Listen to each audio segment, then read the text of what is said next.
여러분 안녕하십니까? 한국말씀 사관학교입니다. 우리 한국말씀 사관학교는 14만 4천 말씀 사관학교와 평신도 말씀 사관학교로 분리 운영되고 있으며 14만 4천 말씀 사관학교는 하나님의 종들을 양성하는 양육기관이며 이 양육을 받기를 원하는 하나님의 종들은 매월 순교 헌금으로 42달 동안 매월 10만원씩 그렇게 헌금을 납부하고 그렇게 말씀을 묵상하실 것을 적극적으로 추천하며 평신도 말씀 사관학교 생도들은 자유롭게 말씀을 묵상하시면 되겠습니다. 저는 하나님께서 이 마지막 때 말씀의 나트로 사용하시려고 창세전부터 예배해 놓은 자입니다. 여러분의 기도와 적극적인 참여를 부탁드립니다. 우리 한상률 성도님 24만원 진심으로 감사드립니다. 완전 말씀 묵상하여 완전한 종으로 이 마지막 때에 쓰임받기를 간절히 축복하고 기도드립니다.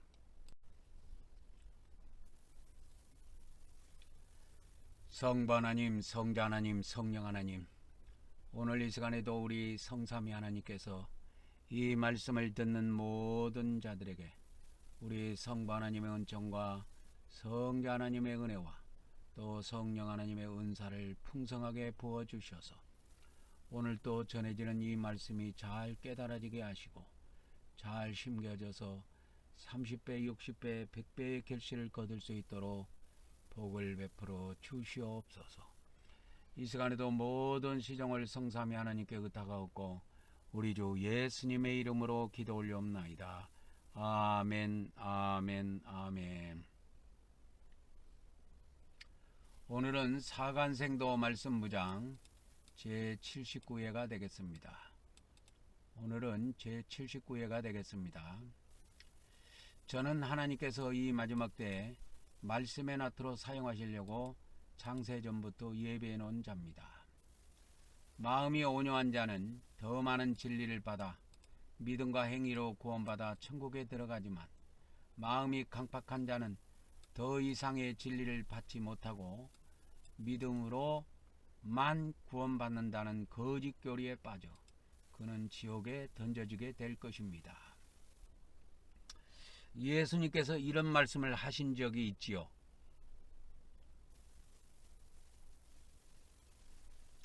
있는 것도 빼앗기리라. 있는 것도 빼앗기리라. 그가 가지고 있는 것까지 다 빼앗기게 됩니다.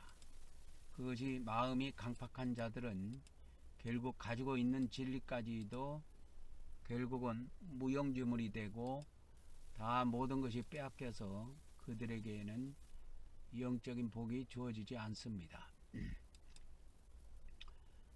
저의 연락처는 카톡 아이디 리키777입니다. 오늘 또 어저께 이어서 계속 요한계시록의 전체 내용을 정리해 드리도록 하겠습니다. 이 요한계시록은 22장으로 구성이 되어 있습니다. 장별에 관한 것도 각 장 1장부터 22장까지 각 장별로 나중에 세밀하게 정리도 해 드리겠지만 그 세부 사항에 들어가기 전에 전체적인 그림이 굉장히 중요합니다. 요한계시록은.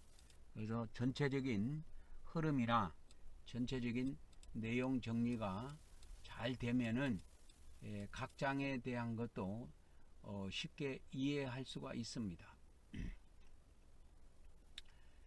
그래서 우리가 어저께도 열처녀 비유에 대한 것들을 이렇게 보았지요. 마태복음 25장에 열처녀 비유가 나오게 되는데 그 열처녀 비유의 핵심은 기름 준비입니다. 기름 준비예요. 근데 이거를 제가 그 열처녀 비유를 해놓은 거를 그 해석해 놓은 거를 이렇게 찾아보니까 이 기독교에서 일반 그 장로교 목사들이 해석해 놓은 거를 보니까 이렇게 지혜로운 다섯 처녀 지혜로운 다섯 처녀는 성령을 받고 거듭난 자들이고 미련한 다섯 처녀는 뭐 거듭나지 못한 자들이다. 이런 식으로 번역을 해석을 해놨던데 그것은 틀립니다. 그것은 틀리는 거예요. 거듭났다 거듭났지 아니했다 하는 거는 요한복음에서 다루는 복음입니다. 요한복음에서 다루는 말씀이 거듭나느냐 거듭나지 않느냐 그거를 다루는 것은 요한복음이지 마태복음은 그걸 다루고 있는 게 아니에요. 어저께도 제가 이야기했지만 거듭난 사람이라 할지라도 기름 준비가 안 된 사람은 이 마지막 때는 버림받습니다. 그걸 잘 아셔야 돼요.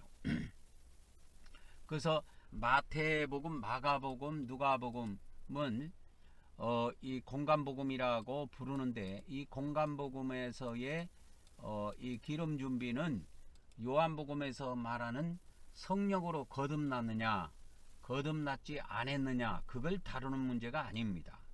그러니까 우리 기독교는 요한계시록을 정확하게 해석할 수가 없어요. 왜 그런지 아십니까? 우리 기독교 구원론은 하나밖에 없기 때문에 그런 거예요. 하나밖에 없어요. 그러니까 이 요한계시록을 풀 때도 요한복음식으로 푸는 거야. 그러니까 다 돌팔이가 되는 겁니다.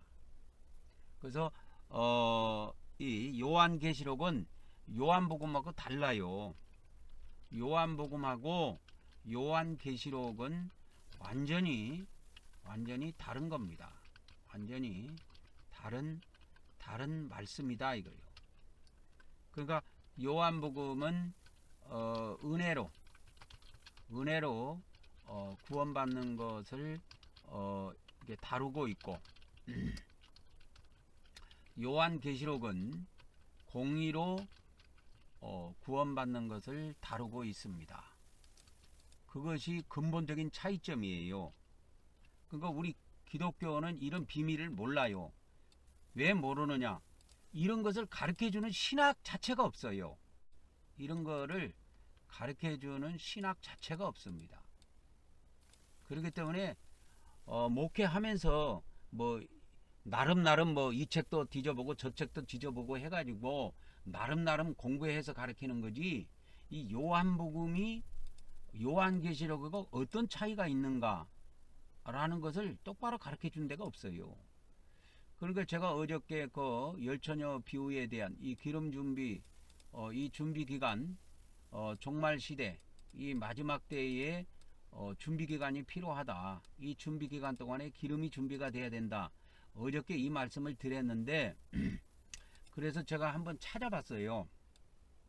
우리 기독교 안에서 이 열처녀 비유를 어떤 식으로 해석하는가 이렇게 찾아봤는데 이 열처녀 비유를 역시나 은혜복음식으로 해석을 하더라 그 말이요. 이 요한복음은 은혜로 구원받는 것을 다루고 있지만 요한계시록은 공의로 구원받는 것을 다루고 있습니다. 그래서 완전히 달라요. 완전히 다른 내용입니다. 그래서 그 열처녀 비유를 그래서 그 장로교 목사 요한계시록에 아주 정통한 목사가 있습니다. 그 장로교 목사 중에서 요한계시록에 뭐 이렇게 요한계시록에 뭐 정통한 목사라고 좀 해드릴게요. 요한계시록을 일평생 아주 해석하고 또 일평생 가르쳐온 이 장로교 유명한 목사가 있는데 그 사람이 이 열처녀 비유를 어떻게 해석했는가 그거를 이제 살펴보니까 그 장로교 목사는 뭐라고 이야기했느냐 하면 성령으로 거듭난 다섯 처녀는 이렇게 해석을 해놨더라고요. 신랑을 영접하여 그러니까 이게 말도 안 되는 소리예요. 신랑을 영접하여 천국에 입성한다. 이게 하지만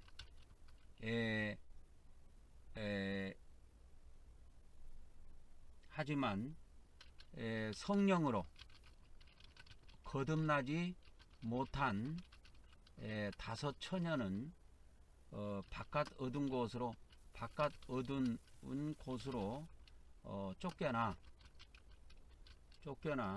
이를 갈게 된다고 해석을 했더라 이 말이야.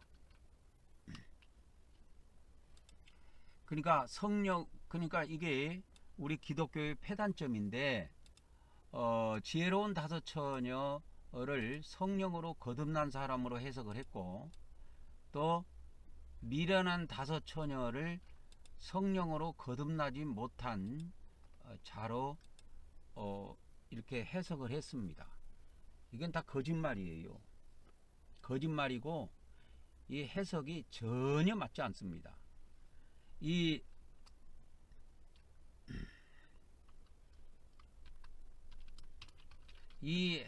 해석은 완전히 틀린 해석이다 이 말이에요. 완전히 틀린 해석입니다. 자 보세요. 열처녀 비유에서 예수님께서 뭐라고 이야기했냐면 둘 다 미련한 처녀든 슬기로운 처녀든 둘 다 뭘 가지고 가세요? 등을 가지고 나갔어요. 등을 가지고 신랑을 맞으러 갔지만 둘 다 등을 가지고 신랑을 맞으러 갔습니다. 그러니까 둘 다 뭐예요?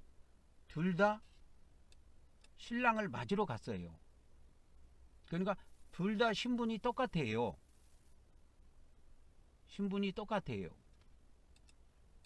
그런데 이 두 종류의 처녀 중에서 미련한 다섯 처녀들이 버림받은 것은 다른 그릇에 기름이 준비가 안 돼서 그런 겁니다. 다른 그릇에 기름 준비가 안 돼서 그런 거예요. 그러면 등은 똑같이 갖고 있어요. 등은 똑같이 갖고 있다고. 뭐 이것을 이 사람이 이 장로교 목사가 그 사람 이름이 장로교 이 목사인데, 그 이 목사가 이 해석을 해놓은 것으로 비교해서 여기다가 대입을 해본다면 둘 다 등을 갖고 있다. 그러면 둘 다 성령을 모시고 있다. 이렇게 해석할 수가 있어요. 근데 이 사람은 어떻게 해석했느냐면 이 성령으로 거듭난 지혜로운 다섯 처녀는 성령으로 거듭난 사람이고, 그러니까 미련한 다섯 처녀는 성령으로 거듭나지 못한 사람이다. 이런 식으로 해석을 해놓은 거예요. 이게 왜 이렇게 기독교는 왜 이렇게밖에 해석을 못하냐면, 기독교 구원론은 하나밖에 없어요. 제가 누차 이야기하지만 기독교 목사들은 날고 떼도 요한계시록 해석을 못하게 돼 있습니다. 그가 정통 신학을 나왔든 장로교 신학을 나왔든 침례교 신학을 나왔든 순복음 신학을 나왔든 성결교 신학을 나왔든 기독교 목사들은 원초적으로 요한계시록을 해석해낼 수가 없어요. 왜 그런지 아십니까? 그들의 구원론에 막혀있기 때문에 그런 거예요. 그러니까 기독교의 구원론은 성령으로 거듭났는가 안 났는가 그거 하나밖에 없어. 영혼 구원 하나밖에 없다니까. 그렇기 때문에 해석을 못 해내는 거예요. 그래서 요한계시록 해석도 다 틀리고 이 마지막 때 그래서 기독교 목사들의 헛소리를 따라가는 기독교인들도 다 죽는 거예요. 그래서 성도의 모든 권세가 다 깨어진다 그랬죠. 다니엘이 예언해 놓은 겁니다. 다니엘 선지자가 예언해 놓은 거예요. 성도의 모든 권세가 다 깨어지게 돼 있어요. 다 박살납니다. 여러분들이 기독교 목사들의 그 가르침을 통해서 끝까지 살아남을 걸로 생각하지요. 못 살아남습니다. 그래서 이 완전 헛소리요. 이거 완전 헛소리라니까. 완전히 틀린 해석입니다. 그러니까 우리 기독교 목사들은 해석하는 것이 이 믿음이라는 카테고리 안에, 믿음으로 구원받는다는 그 카테고리 안에 그 다음에 은혜로 구원받는다는 그 카테고리 안에 갇혀 있기 때문에 그런 거예요. 그래서 둘 다 신랑을 맞이로 갔지요. 그래서 열처녀, 예수님이 열처녀 비유에서 예수님이 말씀하신 것이 뭐냐? 말씀하신 것은 둘 다라는 것은 미련한 다섯 처녀든 슬기로운 다섯 처녀든 둘 다 등을 가지고 신랑을 맞이러 나갔다 이거요.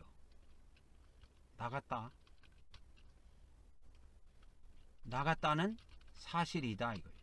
이 사실을 부인하면 안 돼요. 그러니까 이런 내용은 쏙 다 빼먹고 그냥 요한계시록 이 장로교 이 목사라고 하는 이 땡땡 목사가 이 요한계시록 해석해 놓은데 보면은 미련한 다섯 처녀는 성령으로 거듭나지 못한 다섯 처녀다. 그리고 지혜로운 다섯 처녀는 성령으로 거듭난 자다. 다섯 처녀다. 이렇게 해가지고 성령으로 거듭난 자는 뭐예요? 천국으로 바로 입성한다. 이것이 기독교 목사들의 사고방식이고 구원론이에요. 그러니까 여기서 알 수 있는 것이 뭐냐면 이 해석에서 우리가 알 수 있는 사실은 뭐냐면 기독교 목사들의 구원론을 알 수 있다 이거예요. 기독교 목사들의 구원론은 오직 믿음으로 구원받는 것 외에는 없어요. 기독교 목사들의 구원론은 오직 믿음으로, 오직 은혜로 구원받는다는 사실 외에는 없다 이거예요. 외에는 없습니다. 그러니까 이러한 기독교 목사들의 잘못된 구원론이 요한계시록을 해석하는데도 적용이 돼요. 왜? 이 구원론이라고 하는 거는 기본 뼈다구거든. 기본 뼈대예요. 우리가 집을 지면은 철골 구조물이 올라가지 않아요. 철골 구조물에다가 요새는 H빔을 주로 많이 사용을 하던데 H빔 같은 거 이런 걸로 이렇게 딱 해가지고 틀을 만듭니다. 그래가지고 거기에다가 이제 세멘 같은 거 이런 거를 붓지요. 이게 틀을 만들어 가지고요. 그래서 기본 골격이 만들어지고 나면은 이제 층층이 올라가면서 기본 골격이 만들어지면서 옆에 이제 벽 같은 것도 벽돌로 이렇게 싸가지고 다 이렇게 막습니다. 그렇게 해서 이제 방이 만들어지고 건물이 외관을 갖추게 되는 거지요. 근데 여기에서 가장 중요한 것은 건물도 그런 것처럼 기독교 목사들의 구원론이 이 요한계시록을 해석하는데도 절대적인 영향을 미친다는 걸 우리는 알아야 돼요. 그래서 저는 이게 성령님으로부터 30년 동안 이렇게 가르침을 받으면서 뭘 느꼈냐면 기독교 목사들은 원초적으로 요한계시록을 해석할 수 없다. 그리고 원초적으로 공간복음을 해석할 수 없다라는 것을 알게 된 겁니다. 그러니까 이 열처녀 비유라는 것이 어디에 나옵니까? 마태복음에 나오지요. 마태복음은 요한복음이 아니고 공간복음이죠. 그런데 이 기독교 목사들은 갑자기 거듭나는 거, 이 성령으로 거듭나는 건 요한복음 3장에 나와요. 근데 왜 요한복음 말씀이 공간복음이 끼어듭니까? 왜 끼어들어요? 자 보세요. 성령으로 거듭난다는 사실은 요한복음의 내용이지 공간복음과 아무 관련이 없어요. 여러분이 이거는 팩트라는 것을 알고 있어야 됩니다. 성령으로 거듭난다는 이야기는 요한복음에 나오는 이야기지 이건 공간복음하고 아무 상관이 없는 내용이에요.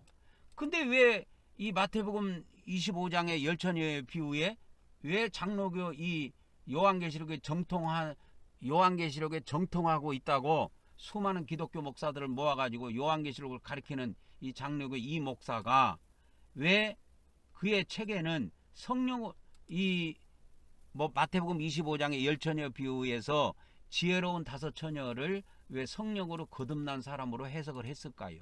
그리고 미련한 다섯 처녀를 왜 성령으로 거듭나지 못한 사람으로 해석했을까요? 이게 우리 기독교 목사들의 한계예요. 한계. 더 이상은 그들은 더 이상의 해석을 해낼 수가 없습니다. 왜? 우리 기독교의 구원론 자체는 마르틴 루터부터 시작해갖고 오직 믿음으로 구원받는 거야. 오직 은혜로 구원받는 거 외에는 없어요. 그렇기 때문에 이러한 구원론으로 세뇌되어 있는 목사들, 이러한 구원론을 가지고 있는 기독교 대부분의 목사들이 이러한 사고방식을 가지고 요한계시록을 해석해내봐야 환란전 휴거밖에 안 나온다니까. 뭐 환란전 휴거를 또 주장 안 하는 사람들은 환란 중간 휴거 아니면 환란 끝에 휴거 뭐 시기만 약간 바뀌는 거지 똑같아요. 흐름은. 그러면 휴거 누가 됩니까? 성령으로 거듭난 사람이 휴거된다 이렇게 보는 거예요. 그러니까 이 모든 것이 다 헛방이다 그 말이야. 내가 볼 때는 다 헛방입니다.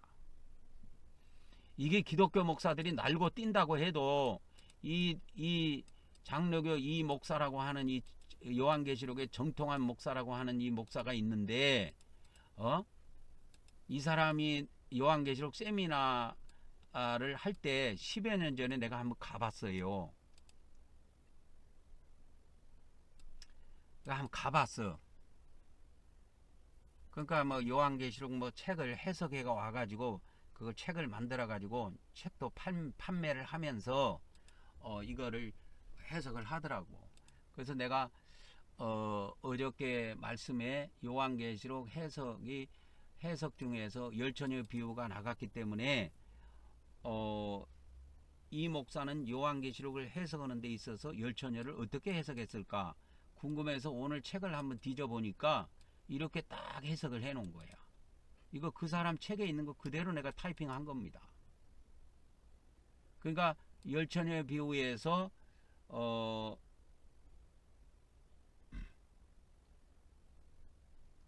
기름은 성령을 나타낸다. 그래서 기름은 성령을 나타내는데 그러면 이분이 이야기하는 것처럼 기름은 성령을 나타낸다. 그러면 예수님이 하신 말씀에 뭐가 있어요? 미련한 다섯 처녀도 등 안에 있는 기름은 가지고 있었잖아요. 그거는 부인할 수 없는 이야기란 말이요. 뭐 기름을 뭐라고 해서거든 그건 둘째 치고 등 안에 이들이 기름이 있었어요. 그러니까 등불을 켜갖고 나갔다니까. 기름이 없는 것이 아니에요, 여러분. 그거는 그럼 어떻게 해석할 거냐 이 말이요. 그러니까 그런 거는 쌍거리, 예수님의 근본 말씀은 쌍거리 무시하면서 기독교식으로 간단하게 해석하면 이렇게 나오지만 이거는 돌팔이 목사들이 해석하는 것이고 이건 기독교 목사들이 해석하는 거지 정통으로 성령이 주신 해석이 아닙니다. 성령님은 절대 이렇게 해석을 주신 적이 없어요, 저에게.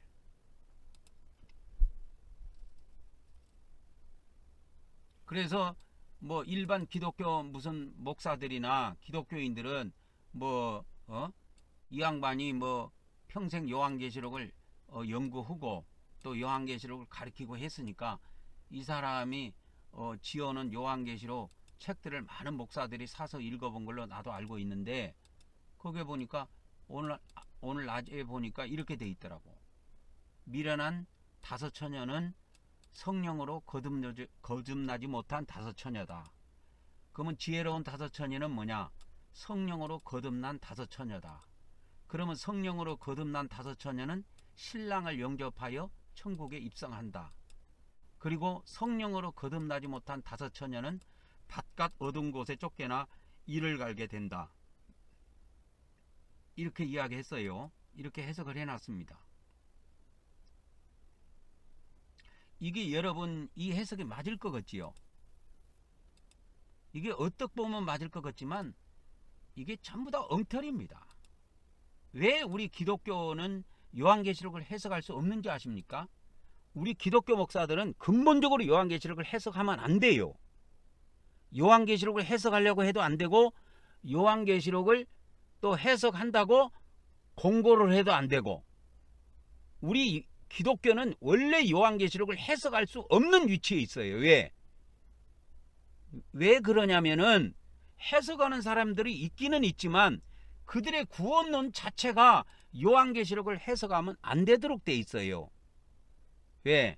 요한계시록은 은혜로 구원받는 거, 이게 믿음으로, 은혜로 구원받는 거, 믿음으로 구원받는 걸 다루고 있는 것이 아니고, 요한계시록은 정반대의 것을 다루고 있다고. 요한계시록은 행위로 구원받는 것을 다루고 있고, 공의로 구원받는 것을 다루고 있어요. 공의로 구원받는 것을 다루고 있다 이 말이야. 그러니까 근본적으로 요한복음하고 요한계시록은 원래 어떻게 보면 상극이야. 상극입니다. 그래서 이 요한계시록도 요한이 기록했고, 요한복음도 요한이 기록했어요. 그러니까 요한복음과 요한계시록은 모두 사도 요한이 기록한 책입니다. 둘 다 요한복음하고 요한계시록은 사도 요한이 다 기록한 거예요. 다른 사람이 기록한 거 아니에요. 저자가 똑같아요. 사도 요한이에요. 사도 요한. 그래서 요한이라는 이름이 다 붙어 있어요, 앞에. 그래서 요한 1서, 2서, 3서까지 포함해 가지고 사도 요한의 저작물입니다. 그래서 요한이라는 이름이 다 붙어 있어요. 물론 헬라어 원문에는 이 요한계시록 해갖고 이 계시록 앞에 요한이 붙어 있지는 않습니다. 원래 중국어 성경에도 이게 계시록이라고만 돼 있지 요한계시록이라고 돼 있지 않아요. 중국어 성경에도. 중국어 성경도 그냥 계시록이라고 돼 있어요.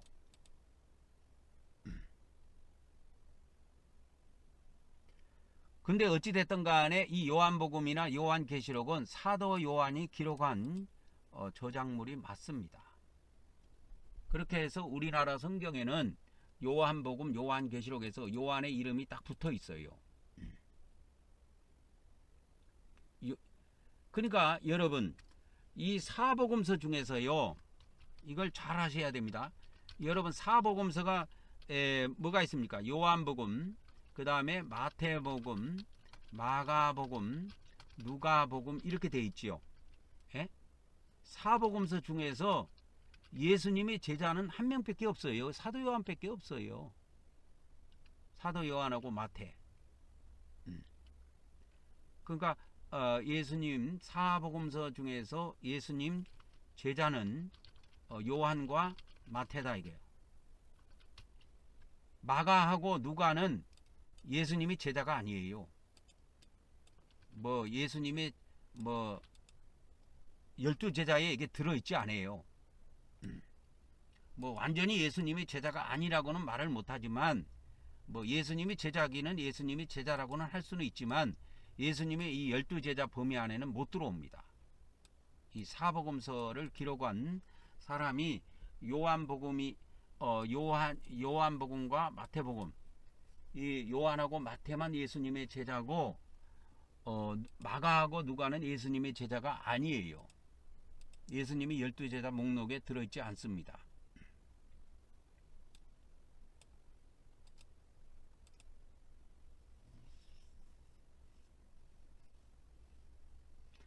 그래서 우리는 이 사도 요한이 기록한 이 요한복음은 은혜로 구원받는 것, 또 하나님의 은혜로 구원받는 걸 다루고 있고, 이 요한계시록은 그러니까 요한복음과 요한계시록은 사도 요한이 기록한 책인데, 여기다 이제 추가로 내가 해드릴게요. 요한복음은 뭐냐?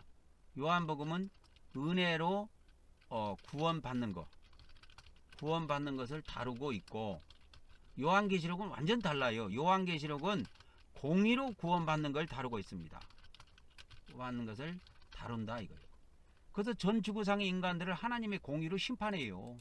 그래서 다 죽인다니까요. 그래서 기독교도 다 사라져요. 이 마지막 때에. 천주교고 기독교고 모든 종교가 이 심판을 통해서 다 사라집니다. 이 지구상에서. 그래서 요한복음의 핵심 내용은 은혜로 구원받는 거예요. 믿음으로 구원받는 걸 다루고 있지만 요한계시록은 전혀 달라요. 같은 사도 요한이 기록한 거지만 요한계시록은 행위로 구원받는 걸 다루고 있어요. 그리고 공의로 구원받는 걸 다루고 있다 이 말이에요. 그래서 하나님의 공의의 심판이 나와요. 요한계시록에. 그래서 전 지구상의 인간들을 다 청소한다니까요. 뭐 목사든 신부든 뭐 장로 집사 권사든 상관없이, 불신자든 상관없이 이 하나님의 공의의 심판의 칼날에 하여튼 해당되는 사람은 다 죽는 거예요. 근데 우리 기독교는 이 목사들이 가지고 있는 이 사고방식이 은혜로 받는 구원, 은혜로 받는 구원.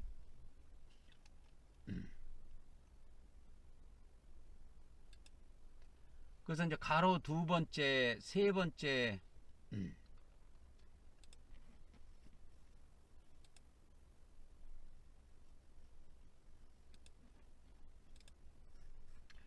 그래서 이 열처녀 비유에서도 보면은 예수님이 말씀하신 대목은 뭐냐면 열처녀가 다 등을 가지고 신랑을 맞으러 나갔다라는 것은 변함이 없어요. 다 이런 것까지 부인하고 해석을 해버린다니까. 우리 기독교에서는 열처녀가 다 등을 가지고 나갔어.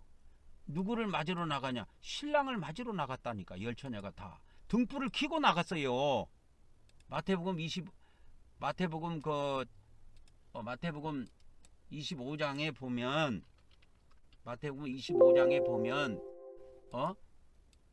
천국은 마치 등을 들고 신랑을 맞으러 나간 열처녀와 같다. 그래서 미련한 자들도 등을 가지고 나갔지요. 근데 다른 그릇에 기름을 안 가지고 나갔을 뿐이야. 등불을 켜고 나갔어요. 슬기 있는 자들은 그릇에 기름을 담아서 등과 함께.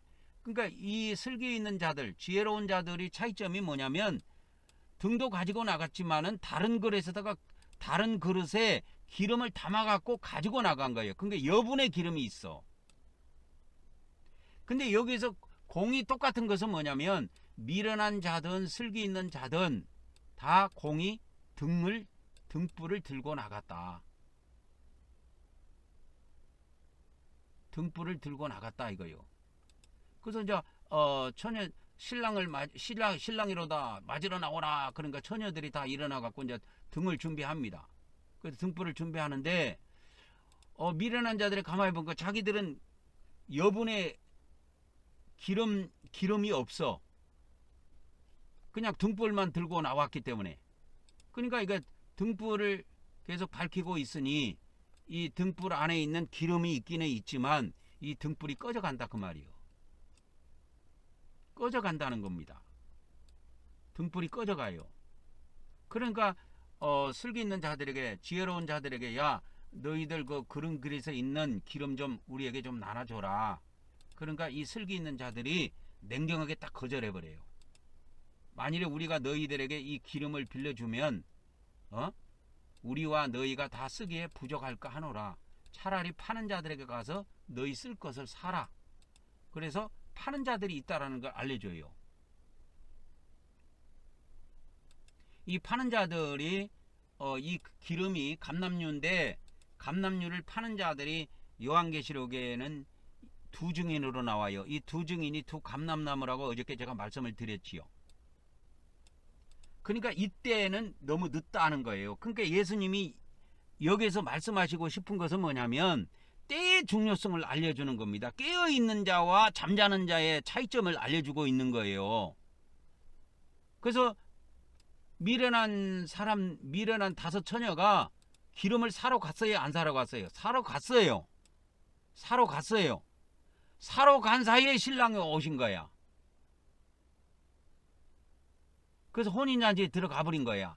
이미 슬기 있는 지혜로운 다섯 처녀는 혼인잔치에 들어가 버리고 그 미련한 다섯 처녀들은 와가지고 주여 주에게 우리 문을 열어주소서 하니 주님이 그들에게 말하기를 내가 너희를 알지 못하노라. 그렇게 하면서 깨어있으라 이걸 이야기하는 거야. 깨어있으라. 그래서 예수님이 여기에서 말씀하시는 것은 뭐냐면 이 예수님의 말씀의 핵심을 알아야 돼. 여기서 성령의 뭐 거듭남 이런 거 갖고 이야기하면 그건 돌팔이 목사입니다, 여러분. 기독교 목사의 수준을 알아야 돼요. 왜 열처녀 비유에서 갑자기 성령의 거듭난 이야기가 나옵니까? 성령의 거듭나는 이야기는 요한복음 3장에 나와요. 요한복음 3장에 성령이 거듭나는 이야기가 나옵니다.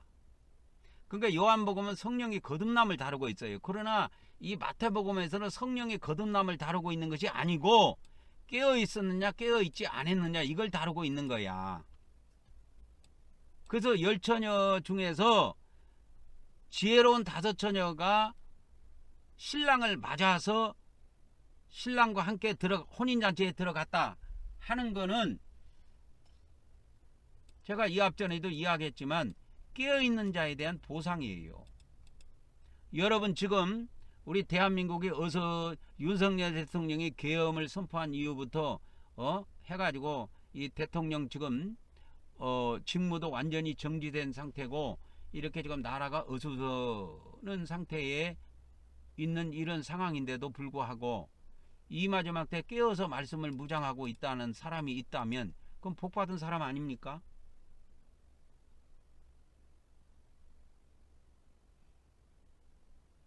뭐 윤석열 대통령이 뭐 법을 어겨가지고 그 사람이 깜빵을 들어가든 깜빵을 나중에 다 마치고 나오든 그게 우리하고 뭔 상관입니까? 이 세상은요 사건 사고가 한두 개가 터지는 게 아니에요. 그런 거 뭐 신경 써요. 물론 대통령이니까 물론 국민들이 신경은 좀 안 쓸 수는 없다고 볼 수는 없지. 근데 그보다도 더 중요한 것이 있어. 신랑을 맞이하기 위해서 우리가 깨어 있는다는 것이 더 중요한 겁니다. 그런 것보다 더 중요한 거예요. 그래서 예수님이 이 열처녀 비유를 통해서 하고 싶은 이야기는 깨어 있는 거에 대해서 이야기하는 거예요. 너희는 그날과 그 시를 알지 못한다. 그러니까 깨어 있으라 이거요. 근데 깨어 있는 거에 초점이 지금 맞춰져 있는데 그날과 그 시를 알지 못하기 때문에 깨어 있으라고 그러는데 갑자기 이 요한계시록에 정통하고 뭐 일평생 요한계시록을 연구한 이 장로교 이 목사 이 땡땡 목사가 요한계시록 해석에 보니까 슬기로운 다섯 처녀는 성령으로 거듭난 다섯 처녀고 미련한 다섯 처녀는 성령으로 거듭나지 못한 다섯 처녀다. 이런 식으로 해석을 했다는 것은 나는 돌팔이요. 나는 기독교 목사지만 나는 돌팔이요 하는 거하고 똑같습니다. 예수님이 이 열처녀 비유에서 이야기하고 싶은 핵심은 여기에 마지막 절에 있어요. 25장 13절에 그런즉 깨어있으라. 깨어있는 거하고 열처녀 깨어있는 거하고 성령의 거듭남하고 무슨 상관이 있어. 그게 성령이 거듭나는 건 이 사람들아 예수님이 처음 믿을 때 사건이야. 깨어있는 것은 이게 이 마지막 때 우리 신앙의 마지막 사건이고 왜 처음에 예수님 믿어갖고 믿음으로 구원받은 사건을 왜 여기에 갖고 들어오냐고.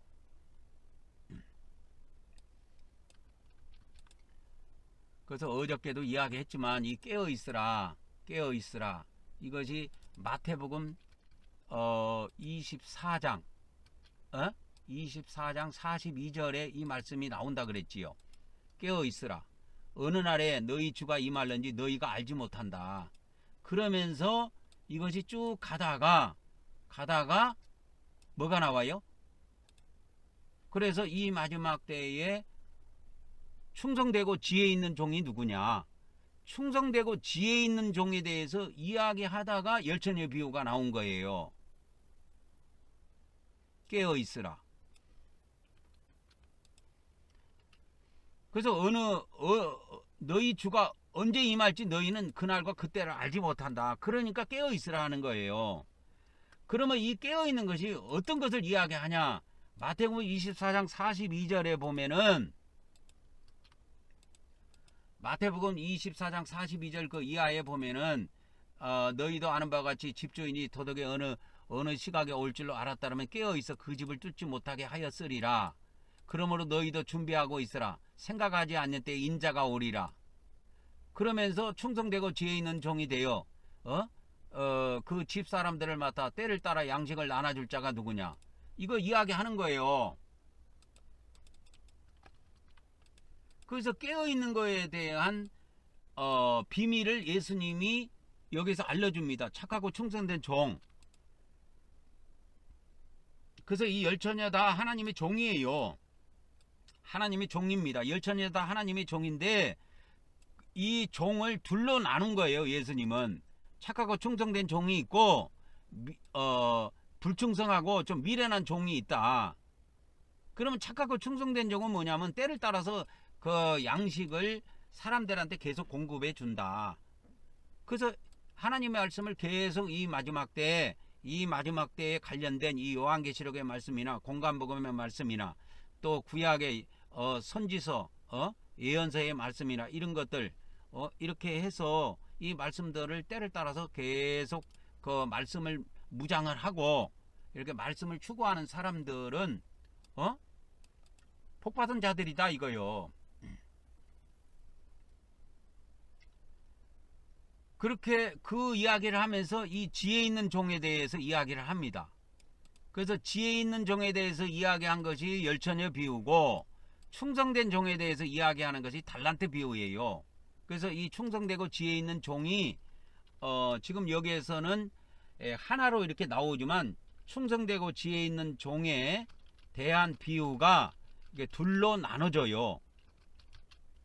나눠지는데 지혜 있는 종은 열처녀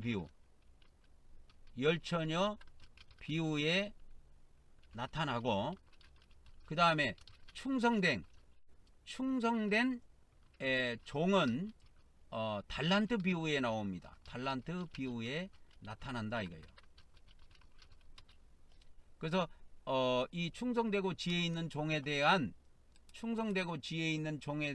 이것을 예수님이 마태복음 24장 45절에는 충성되고 지혜 있는 종이라고 이렇게 하나로 묶어서 이야기했지만 이것이 마태복음 25장에 가면 비유가 두 가지로 나와요. 하나는 열처녀 비유하고 하나는 달란트 비유로 나옵니다. 그래서 열처녀 비유는 어리석은 자와 지혜로운 자 이걸 둘러 놓고 비유를 해요. 그래서 지혜 있는 종에 대한 비유입니다. 이게. 그리고 달란트 비유는 충성된 종에 대한 비유예요.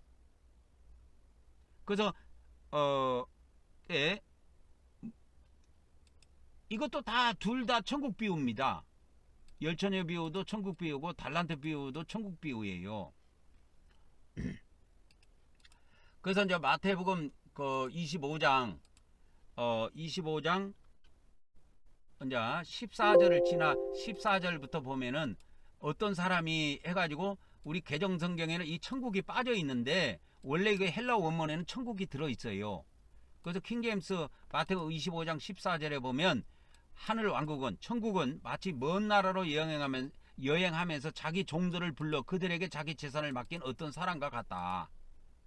그래서 각각 그 사람들의 재능에 따라서 한 사람에게는 금 5달란트를, 한 사람에게는 2달란트를, 한 사람에게는 1달란트를 주고 떠났다.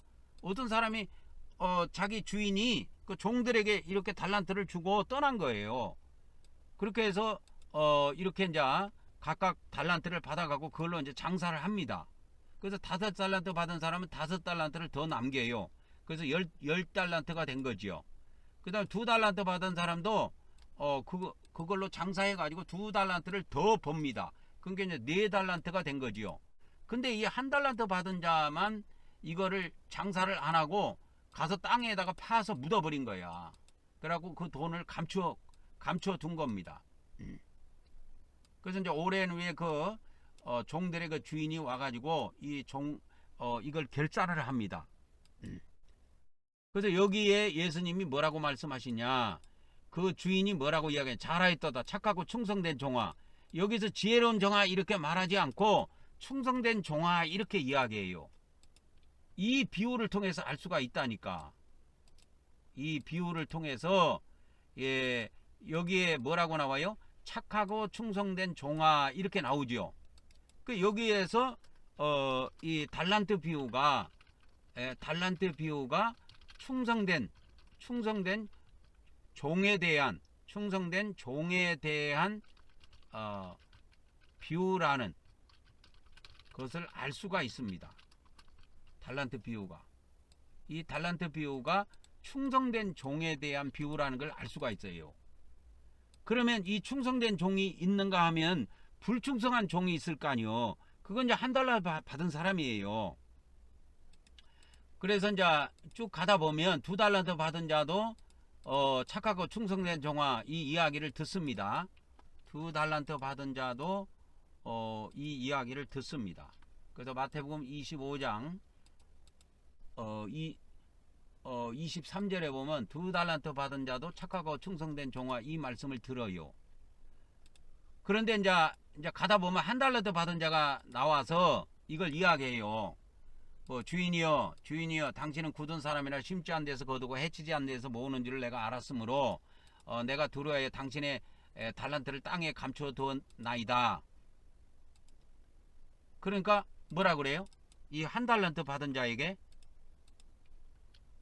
이 1달란트 받은 자에게 뭐라고 이야기하냐면 악하고 게으른 종아 이렇게 나오는 거예요.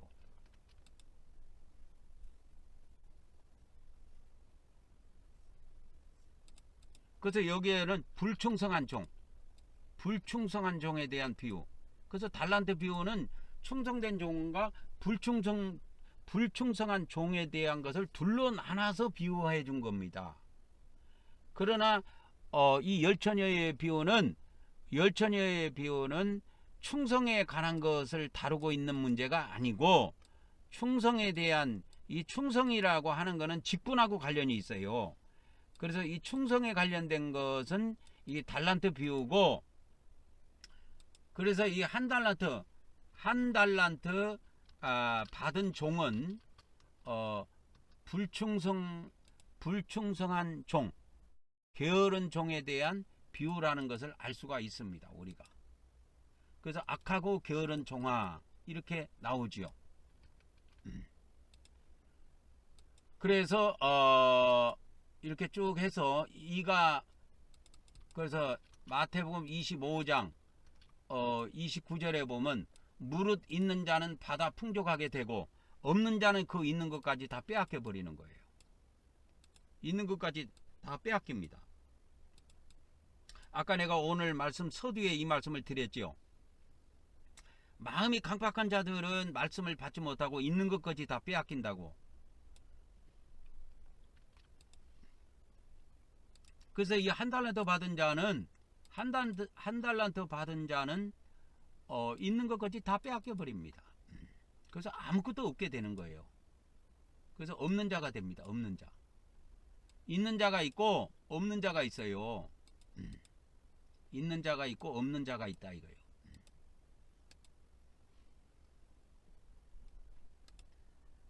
그래서 이제 그 30절에 보면 이제 결론이 나오는데 이 무익한 종을 바꿔두던 곳에 집어 던져라.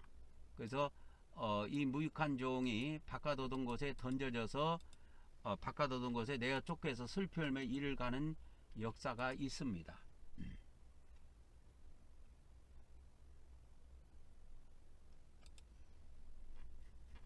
그래서 이 바꿔두던 곳은 지옥을 이야기해요. 지옥을. 바꿔두던 곳은 마태복음에 3번 등장하는데 천국 밖에 있는 지옥을 이야기합니다.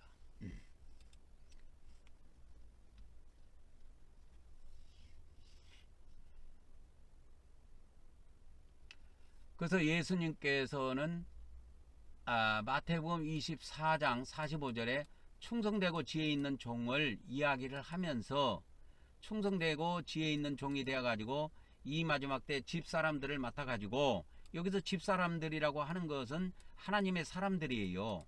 하나님의 백성들을 말하는데, 하나님의 백성들에게 때를 따라 양식을 계속 공급해 주는 자, 말씀을 계속 공급해 주는 종이 이 마지막 때 나타나요. 저 같은 사람이. 그래서 그 말씀을 꾸준히 말씀을 묵상하고 그 말씀을 먹고 하는 하나님의 종과 백성들이 이 마지막 때에 나타나는 것입니다. 그래서 예수님께서는 이 충성되고 지혜 있는 종을 둘로, 충성된 종과 지혜로운 종을 구분해 가지고 두 가지 비유로 이렇게 또 감춰 갖고 세밀하게 알려주십니다. 그래서 이 열처녀 비유가 먼저 나오고, 이 열처녀 비유는 핵심이 지혜로운 자냐 미련한 자냐 이거예요. 열처녀 비유의 핵심은.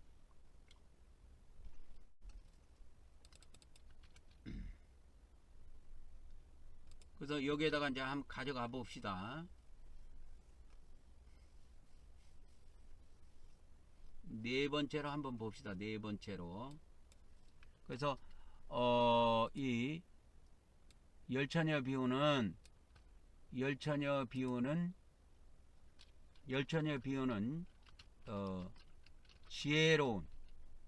지혜로운 종에 대한 비유이며, 그 다음에 달란트 비유는 또 다른 비유입니다. 달란트 비유는 지혜로운 종에 대해서 이야기한 것이 아니고 충성스러운 종에 대한 비유이다 이 말이에요. 그래서 핵심이 달라요. 열처녀 비유의 핵심은 지혜에 있습니다. 지혜. 그러나 달란트 비유의 핵심은 충성에 있어요. 열처녀 비유의 핵심은 지혜로운 종에 대한 것을 다루고 있고, 달란트 비유는 충성에 관련되어 있다는 것을 아셔야 됩니다. 그래서 열처녀 비유는 지혜와 관련이 있고, 이 달란트 비유는 충성과 관련이 있다. 그래서 이 마지막 때 지혜로운 자가 누구냐? 이 마지막 때 지혜로운 자가 누구냐 했을 때 깨어있는 자다 하는 거예요.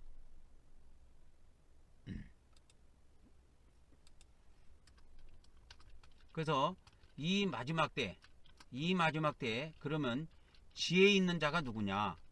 이 마지막 때 지혜 있는 자는 깨어있는 자임을 알려주는 비유가 열처녀 비유다 이 말이에요. 이 마지막 때 지혜 있는 자가 있다. 그 지혜 있는 자가 있는데, 지혜 있는 자가 누구냐? 깨어있는 자다 이 말이에요. 그래서 이 깨어있으라 하는 것이 이것이 마태복음, 마가복음, 누가복음 다 나와요. 세 군데 다. 그래서 마태복음 24장 42절에 그러므로 깨어있으라. 어느 날에 너희 주가 임할는지 너희는 알지 못한다. 그래서 주님이 여기서 오시는 것은 공중재림을 이야기한다 그랬지요.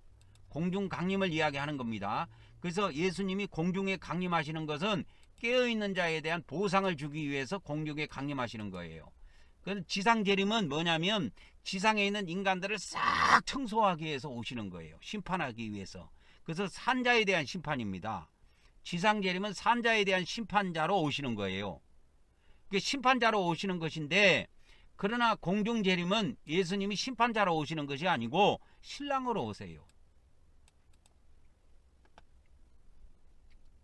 그래서 마태복음 25장 13절에 예수님께서 열처녀 비유를 다 이야기하시고, 그런즉 깨어 있으라.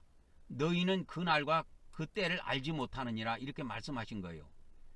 그 다음에 이게 마가복음 13장에도 나옵니다. 마가복음 13장에도 이게 나옵니다. 마가복음 13장에는 이렇게 열처녀 비유 이런 것이 안 나와요. 마가복음 13장에는. 그래서 깨어 있으라. 그러면 깨어 있으라. 그 말 앞에 뭐가 있느냐? 그날과 그때는 아무도 모르나니 하늘에 있는 천사들도 모르고 아들도 모르고 아버지만 아시느니라. 이거 이야기하는 거예요.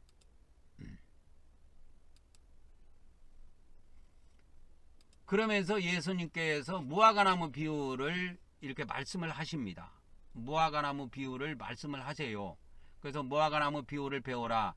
그 가지가 연하여지고 잎사귀를 내면 여름이 가까운 줄 아나니, 가까운 줄 아나니, 이와 같이 이런 일이 일어난 것을 보거들랑 인자가 가까이 문 앞에 이른 줄 알라. 내가 진실로 너희에게 이르노니 이 세대가 지나가기 전에 이 일이 다 이루리라. 천지는 없어지겠으나 내 말은 없어지지 아니하리라. 그러나 그날과 그때는 아무도 모르나니 하늘에 있는 천사들도 아들도 모르고 아버지만 아시느니라. 주의하라, 깨어있으라. 그때가 언제인지 알지 못함이라.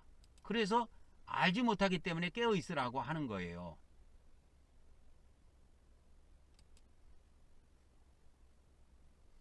그러므로 깨어있으라.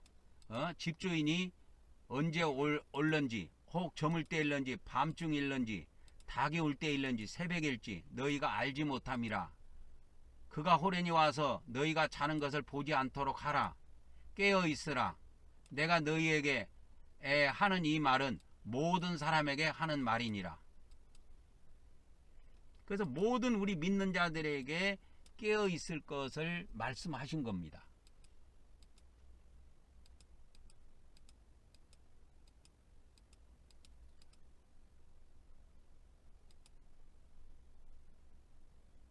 그래서 마태복음 13장 이게 이제 28절부터 13장 28절부터 이것이 쭉 진행이 됩니다. 28절부터 이게 28절부터가 뭐냐면 무화과나무 비유예요. 무화과나무 비유라니까. 무화과나무 비유. 37절까지. 그래서 예수님께서 이 깨어있는 거에 대한 비유로서 또 다섯 번째입니까? 네 번째입니까? 다섯 번째. 다섯 번째네. 다섯 번째. 가로 다섯 번째. 깨어있는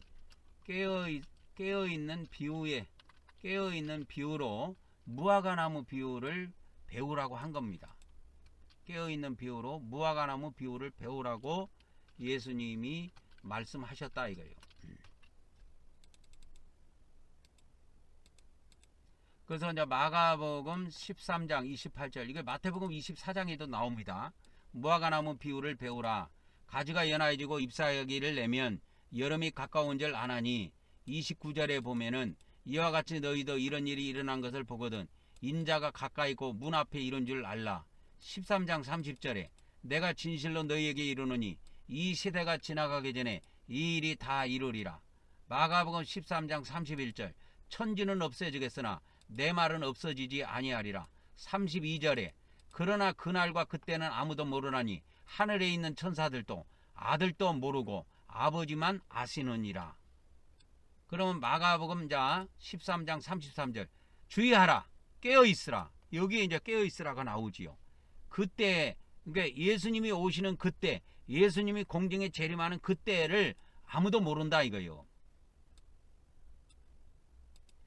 그 다음에 마가복음 13장 34절 가령 사람이 집을 떠나 타국에 갈 때에 그 종들에게 권한을 주어 사물을 맡기며 문지기에게 깨어있으라 명한과 같으니.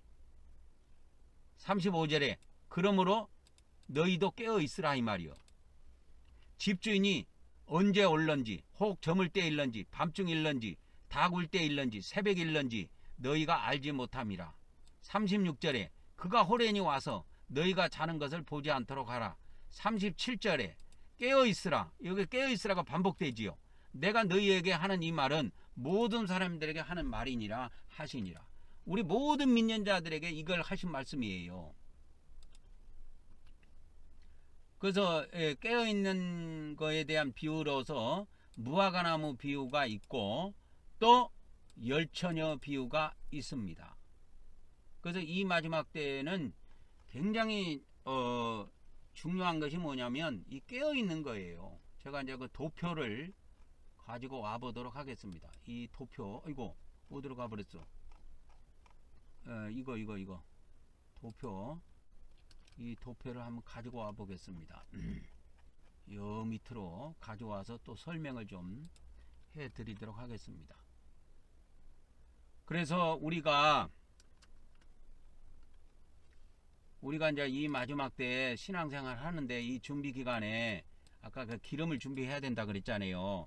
그래서 열처녀가 이렇게 기름을 준비하고 이렇게 사는데 지금이 마지막 때고 종말 시대예요. 사람들은 이렇게 이야기하면 간에 기벌도 안 가요. 간에 기벌도 안 가. 그러니까 준비를 안 해. 그러다가 망한다니까. 준비하는 것은 이렇게 평안하고 안전할 때 준비하는 거예요. 이 환란에 들어가면 첫째 나팔이 울리고 해가지고 이제 첫 번째 1260일부터 들어가면 이때는 때가 늦다 그 말이요. 그 예수님께서 이 열처녀 부위에서 강조하고 있는 내용은 뭐냐면 아까 기름을 파는 자들이 있었잖아요. 두 증인이. 이 두 증인이 두 감람나무인데 감람류를 파는 사람들이에요. 뭐 해석은 나중에 해드릴게요. 감람류를 파는 사람들인데 그들이 언제 본격적으로 드러나느냐 하면 본격적으로 드러나는 것은 14만 4천 명이라고 하는 두 증인이 본격적으로 드러나는 것은 첫 번째 1260일 기간이에요. 이때는 이미 환란에 들어가 버리는 거야. 이때는 예수님이 때가 늦다라는 거예요. 그래서 이 여자 아까 미련한 5 처녀들이 기름을 사러 갔지요. 기름을 사러 갔는데 땡 끝나버린 거야. 이미 공중에 주님은 재림하셔갖고 이 14만 4천 명을 데리고 올라가 버렸어요. 하늘나라로. 천국으로 데리고 가셨다니까. 그래서 이 첫 번째 1260일 기간 동안에 두 증인들이 전 지구상을 돌아다니면서 알곡 백성들을 추수해가지고 보호처로 인도하는 기간인데 이 1260일 이 기간 때에 기름 준비하려고 하는 종들은 늦다 그 말이요. 그래서 땡 하고 종이 이미 울려가지고 다 끝나버린 거예요. 그래서 예수님께서는 이 열처녀 비유를 통해서 강조하고 싶은 것은 뭐냐면 열처녀 비유를 통해서 예수님이 강조하고 싶은 것은 뭐냐면 때의 중요성을 이야기한 거예요.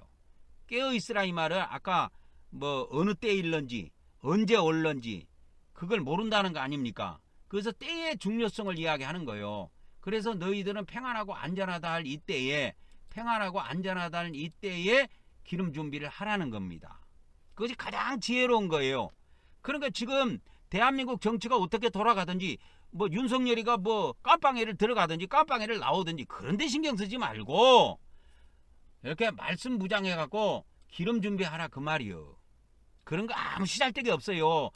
그 사람이 뭐 깜빵에 들어가든 나오든 그게 우리하고 뭔 상관이 있습니까? 그게 이미 게임은 끝난 거예요. 이미 대한민국 법을 어긴 사람이기 때문에 조금 늦게 들어가고 뭐 나중에 들어간다는 그 문제지 그게 버틴다고 되는 일입니까? 여러분 한번 생각해 보세요.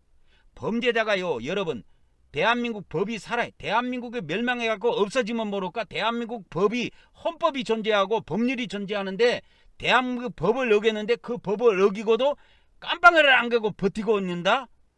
그건 있을 수 없는 일이에요. 만일에 그렇게 됐다면 대한민국은 없어져야지요. 그렇기 때문에 그런 데 신경 쓰지 말고 이 마지막 때 종말의 때에는 온갖 잡일들 머리를 아프게 하는 온갖 잡일들이 엄청 많이 생겨요. 그러니까 그런 데 휘둘리지 말고 기름 준비하라 그 말이요. 그 기름은 어떻게 준비합니까? 아까 그랬잖아. 마태복음 24장에 충성되고 지혜 있는 종이 때를 따라서 양식을 나눠준단 말이에요. 그 양식을 매일매일 먹으면 돼요. 사람이 떡으로만 사는 것이 아니라 하나님의 입에서 나오는 모든 말씀으로 산다 그랬지요. 그 말씀을 먹고 살면 돼요. 마태복음 4장 4절에 있는 말씀처럼 말씀을 먹고 살면 된다고 우리가.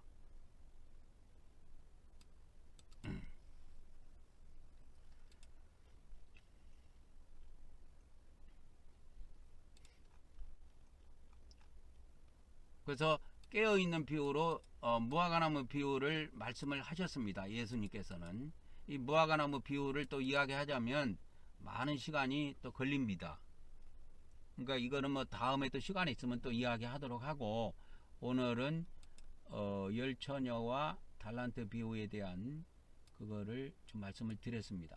그러니까 달란트를 남기는 것도 이 종말 시대 인자의 때에 들어가면 끝나는 거예요.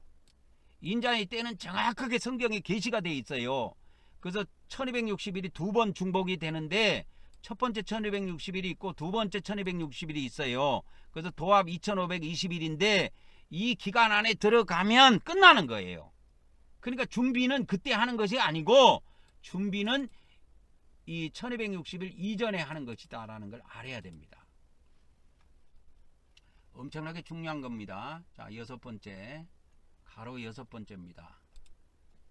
가로 여섯 번째. 그래서 우리가 이 마지막 때에 준비하는 일은 이 준비 기간에 해야 된다 이 말이요. 첫 번째 1260일 이전에 준비해야 한다 이 말이요. 우리가 마지막 때 준비하는 일은 첫 번째 1260일 이전에 해야 한다 이 말이요. 이 기간에 해야 돼요. 첫 번째 1260일 이전에 이게 완전히 완성이 돼야 돼요. 그러니까 지금이 우리가 전쟁도 없고 평안하고 안전하다를 이 시기에, 평안하고 안전한 이 시기에, 그러니까 이 시기가 전쟁도 없고 평안하고 안전한 시기에 준비하는 것이다 이 말이야. 환란 때는 준비할 수 있는 게 아니에요. 그때는 넋이 나가요. 사람이 넋이 나간다니까. 혼이 다 나가버려요. 사람들이 지구상에 막 인간이 감당할 수 없는 진짜 무지막지한 이 환란들이 닥치면 우리 인간은 혼이 쏙 빠져버립니다. 그래서 그때는 정신을 못 차리게 돼 있어요. 그러니까 그때 준비하는 것이 아니고 평안하고 안전한 이 시기에 준비하는 거예요. 그러니까 지금이 가장 좋아요. 먹을 것도 있지요. 우리 대한민국 같으면 먹을 것도 있지요. 그죠? 먹을 것도 있지요.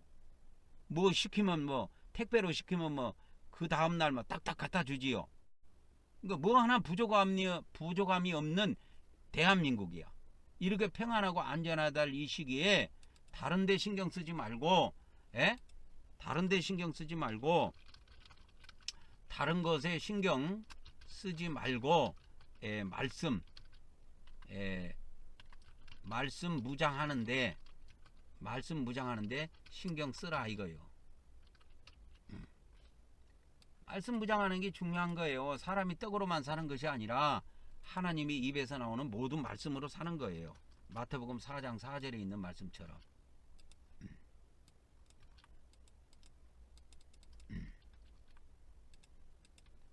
그래서 마태복음 4장 4절에 보면 사람이 떡으로만 사는 것이 아니고 하나님의 입으로부터 나오는 모든 말씀으로 살 것이라.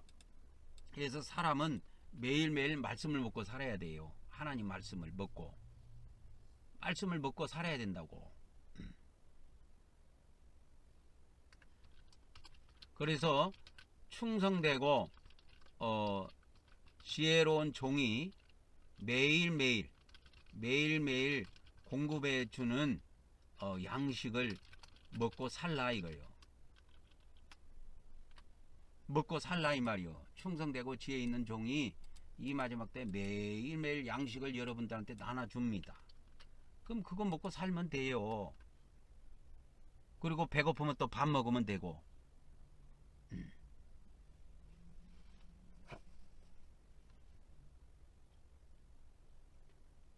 그래서 우리 기독교에서 이 기름 준비 이 열처녀 비유를 해석해 놓은 거 보니까 역시 기독교 목사들의 수준을 한눈에 알아볼 수 있겠더라고. 그것도 요한계시록을 수십 년 동안 연구하고 그 다음에 많은 목사들한테 요한계시록을 가르친다는 그 사람의 해석을 보니까 우리 기독교 목사의 수준, 우리 기독교의 수준을 한눈에 알아볼 수 있더라 이 말이요. 이 열처녀비유는 성령으로 거듭나는 걸 다루는 것이 아니에요.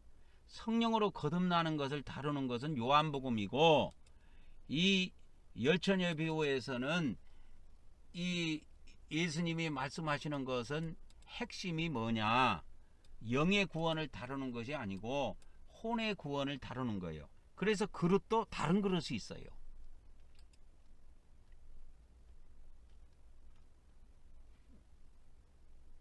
그래서 우리는 이 마지막 때 준비하는 기간이 있는데, 첫 번째 1260일이 도래하기 이전에 모든 준비가 완료가 돼야 돼요.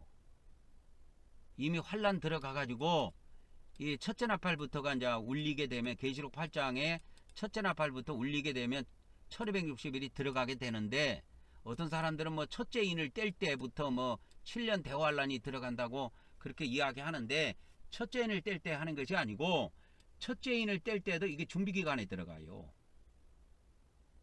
그것도 잘 아시기 바랍니다.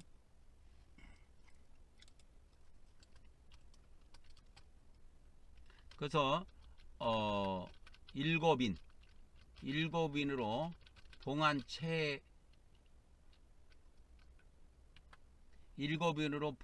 책을 첫째 인부터 떼는데, 자, 이때부터가 마지막 때에 들어가는 거예요. 마지막 때에 들어간다 이 말이에요. 그러니까 마지막 때에 들어간다는 말은 인자의 때에 들어간다는 말이 아니에요.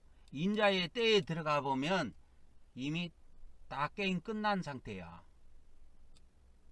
그래서 예수님께서도 열처녀 비유에서 이들이 기름을 사러 갔습니다. 기름을 사러 간 사이에, 기름을 누가 판다 그랬어요? 두 증인이 두 감람나무인데 감람기름을 이때 팔아요.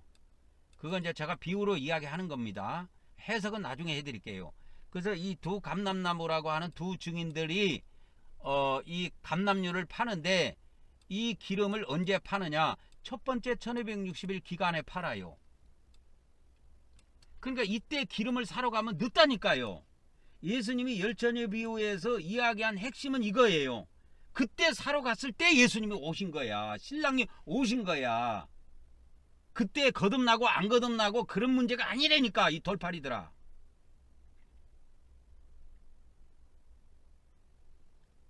그래서 이 첫 번째 1260일 기간에 두 증인이라고 하는 두 감람나무가 감람류를 파는데, 이때 미련한 다섯 처녀들이 이 기름을 사러 갔어요. 기름을 사가지고 왔어. 그래가지고 기름을 사러 가갖고 기름을 사가지고 이제 왔어. 와가지고 보니까 문이 닫혀버렸네. 그래갖고 막 밖에서 막 문 열어달라고 막 뚝뚝뚝 두드리면서, 주님 우리가 기름 사갖고 왔습니다. 문 좀 열어주세요. 딱 끝난 거야. 이걸 뭘 이야기하냐면 때의 중요성을 이야기한다니까. 예수님은 지금 이 열처녀 비유를 통해서 뭐 믿음으로 거듭났는가 안 거듭났는가 이거 따지는 것이 아니고, 열처녀 비유는 성령으로 거듭났는가 거듭 안 났는가 이거 따지는 것이 아니고, 이 준비할 기간에 준비가 됐느냐 안 됐느냐 이 문제를 따지는 거예요. 그래서 첫 번째 1260일이 진행이 되는 이 기간에 두 증인이라고 하는 두 감람나무가 감람류를 팔아요. 감람류라고 하는 이 기름을 파는데, 이때 기름을 사러 가면 늦다는 거예요. 때가 뭐 살 수 있기는 있겠지만, 그러니까 샀으니까 돌아왔을 거 아니요. 근데 이미 게임 끝난 거야. 이미 사갖고 돌아와 보니까 문이 닫혀버린 거예요. 이걸 예수님이 뭘 지금 중요시 여기냐면 때를 중요시 여기는 거야. 인자의 때에 이미 들어가서 환란이 들어가서 첫째 나팔이 울리고 이미 7년 대환란이 진행이 되는 기간 안에는 준비할 수가 없다라는 걸 알려주는 거예요. 이해하실란가 모르겠네. 그래서 첫 번째 인을 뗄 때부터가 마지막 때에 들어갑니다. 그래서 이 마지막 때가 그러면 언제까지입니까? 이 마지막 때에 들어가요. 예? 그래서 우리는 이미 마지막 때 마지막 때에 살고 있습니다. 이미 마지막 때에 우리는 살고 있어요. 지금이 준비 기간입니다. 준비 기간이에요. 그래서 우리는 이 준비 기간에 뭐예요? 기름 준비해야 된다니까. 기름 준비해야 돼요. 나중에 기름 준비하려고 하면 늦어가지고 게임 끝난다니까. 그래서 열천의 비유를 다시 한번 가봅시다. 열천의 비유가 마태복음 25장에 있지 않아요. 마태복음 25장에 있습니다. 킹제임스로 한번 봐볼까요? 그래서 이제 한밤중에 이제 소리가 나갖고 신랑이 오는도다. 너희는 그를 맞으러 나오라 해갖고 열처녀가 전부 다 가서 이제 등불을 손질해가지고 열처녀가 일어나서 이제 등불을 다 손질해가지고 이제 나간 거야. 근데 어리석은 자들이 가만히 보니까 자기 등불이 깜빡깜빡하게 꺼져가. 왜? 기름이 다 돼가면 이 등불은 불꽃이 약해져요. 작아져요. 이게 옛날에 호롱불이라고 해가지고 그걸 켜본 사람들은 다 알 거야. 그래가지고 이 등을 들고 나갈 때 이 등에 심지가 있는 그 밑에 보면 석유가 들어있어요. 석유가 들어있는데 이 기름이 석유가 다 되고 다 떨어져 나가면 심지가 자꾸 말라가지고 불꽃이 조그만해져요. 그러니까 꺼져간다고 이게 등불이. 그러니까 기름 좀 빌려달라고 하는 거죠. 그때 지혜로운 자들이 그리할 수 없다. 만일에 우리가 빌려주게 되면 너희와 우리가 쓰기에 다 부족하다 라는 것을 이 지혜로운 자들은 알고 있는 겁니다. 그러니까 이 지혜로운 자들이 이게 빌려주게 되면 너희도 부족하고 우리도 부족하고, 그러니까 차라리 파는 자들에게 가서 사라. 그 사러 간 사이에 뭐가 왔어요? 신랑이 왔어요. 그리고 문이 닫혔어. 그러니까 그 뒤에 다른 처녀들도 와서 이르되 주여 주여 우리에게 열어주소서. 뭔가 기름을 샀으니까 뭔가 찾아왔을 거 아니여. 기름 사러 가고 빈손으로 가고 뭐 주여 주여 열어주소서 했겠습니까? 그 뒤에 다른 처녀들도 와서 이르되 주여 주여 우리에게 열어주소서. 그러나 진실로 내가 너희에게 이르니 내가 너희를 알지 못하노라. 그러므로 깨어있으라. 사람의 아들이 인자가 오는 그 날도 그 시각도 너희가 알지 못하기 때문이라. 모르는 거예요. 그래서 여기에서 핵심은 때의 중요성을 알려주는 거예요. 그때 그 시각의 중요성을 알려주는 거예요. 예수님이. 지금이 준비기간이고 기름 준비해야 될 때예요. 그러니까 나중이라고 하는 것은 1260일 기간입니다. 나중에 1260일 기간에 때 기름 준비하는 자들은 뭐다? 어리석은 자들이다라는 걸 알려주는 거예요. 예수님께서는 이 1260일 이 기간 이전에 모든 것이 준비가 다 맞춰져야 돼요. 일반 이런 교회 목사들은 이 마지막 때 준비를 안 시킵니다. 왜 그냐? 그들은 예수님 믿어서 성령으로 거듭난 사람은 천국 들어간다고 믿기 때문에 뭐 특별히 준비하고 자시고 할 것이 없어. 그래서 준비를 못 시켜줍니다. 그들은. 그래서 준비 못 시키고 그대로 아멘 하다가 다 죽어요. 그를 따르는 자도 죽고 그들을 인도한 자도 죽고 다 죽어요. 다 버림받습니다. 그래서 예수님께서 이 1260일 이 때의 중요성을 이야기하시는데 이 열처녀 비유에서 가장 중요한 것은 때의 중요성이에요. 아까 장로교 이 목사가 그 요한계시록 해석했는데 보니까는 뭐 성령에 거듭났느냐 안 거듭났느냐 그거 갖고 이야기하던데 그건 돌팔이가 하는 이야기고, 이 열처녀 비유에서 예수님께서 가장 중요시게 하는 건 너희가 인자가 오는 그때와 그 시각을 알 수가 없다. 그러니까 깨어있으라 이거예요. 깨어있으라. 그럼 깨어있는 것이 뭡니까? 매일매일 말씀 먹는 거예요. 그래서 세상에 어떤 일이 벌어지든 거기에 현혹받지 않고 매일매일 말씀 먹고 매일매일 말씀 묵상하면서 자기가 기름 준비하는 거예요. 그것이 기름 준비예요. 뭐 기름 준비가 따로 있는 게 아니고.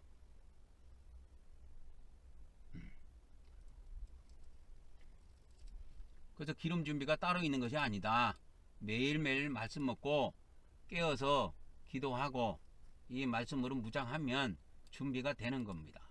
그래서 하나님께서는 이 마지막 때 저같이 택한 종을 택해 가지고 이 마지막 때에 관한 비밀의 말씀들을 매일매일 공급해 준다 이거요. 일반 목사들이 이런 게 해주는 게 아니에요, 여러분. 그래서 우리는 이 마지막 때에 이미 들어왔습니다. 그래서 첫 번째 1560일 이전에 평안하고 안전하다는 이 시기에 우리가 준비를 마쳐야 돼요. 세상은 꼬그라지든 엎어지든 그건 세상은 흘러가게 되어 있습니다. 그래서 이 마지막 때 충성되고 지혜 있는 종이 나타나 가지고 매일매일 하나님의 사람들에게 양식을 공급해 줍니다. 그 양식 먹고 살면 돼요. 그것이 준비예요. 준비.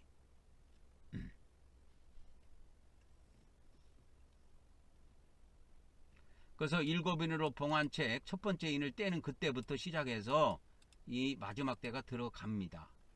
첫 번째 인이 벌써 떼어지고 7개의 인이 다 떼졌어요. 인이 떼졌다라는 것은 뭐냐면 이 마지막 때 비밀이 다 밝혀졌다 그 말이에요. 그래서 7개의 인, 예, 7개의 인을 모두 떼어 주시면, 하나님께서 떼어 주시면 이 마지막 때의 모든 비밀이 다 드러난다 이 말이에요. 이미 드러났어요. 저는 다 알고 있어요.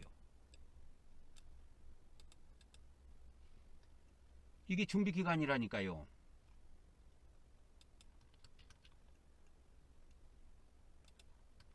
이게 준비 기간입니다.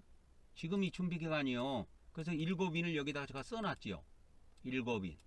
그 밑에다가 무화과나무 이걸 써놨는데, 무화과나무가 언제부터 이게 싹이 났냐면, 무화과나무는 이스라엘 나라를 비유한 건데, 이스라엘 나라가 1948년도에 싹을 냈어요. 1948년도부터가 준비 기간에 들어간 거예요. 이게 준비 기간을 어느 정도 줄지는 몰라요. 이게 그러니까 이건 하나님께서 완전히 정할 수 있는 것도 아니고, 인간이 완전히 정할 수 있는 것도 아닙니다. 왜? 어저께도 이야기했지만 14만 4천 명의 종들이 준비가 돼야 돼요. 그래서 이 준비 기간에 이렇게 준비된 종들 14만 4천 명이 전 지구상에서 나와줘야 이것이 첫 번째 1260일부터 진행이 들어간다 이 말이에요. 그래서 이 준비 기간은 1948년도부터 시작이 됐습니다. 여러분, 1948년도부터 시작이 된 거예요. 1948년도부터 이미 시작이 된 거예요.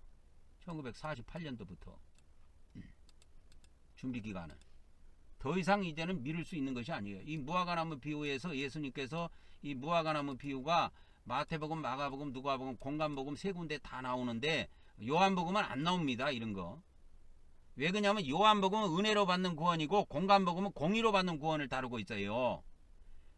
그래서 이 무화과나무 비유 같은 거 안 나와요. 포도나무 비유나 나오지.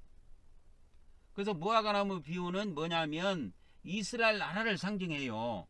그 이스라엘 나라가 이스라엘이라는 나라가 없어졌다가 이 나라가 생겼어요. 1900년 만에. 기적이지요. 여러분 1900년 동안 나라가 없다가 나라가 생겼다? 그거 기적이지요. 그런 기적이 어디가 있습니까? 그 48년도에 이게 이루어진 거예요. 그래서 없던 나라가 갑자기 생겨가지고 거기에 원래 살고 있던 팔레스타인이라는 그 족속들이 있었는데 그들이 밀려난 거예요. 한쪽 구석탱이로. 그러고 지금도 내 싸우는 거예요.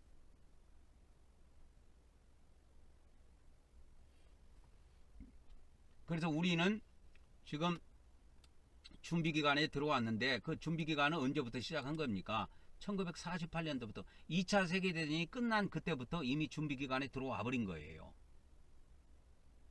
그래서 우리 지금 이 준비기간은 2차 세계대전부터 시작해서 3차 세계대전 일어나기 전까지입니다.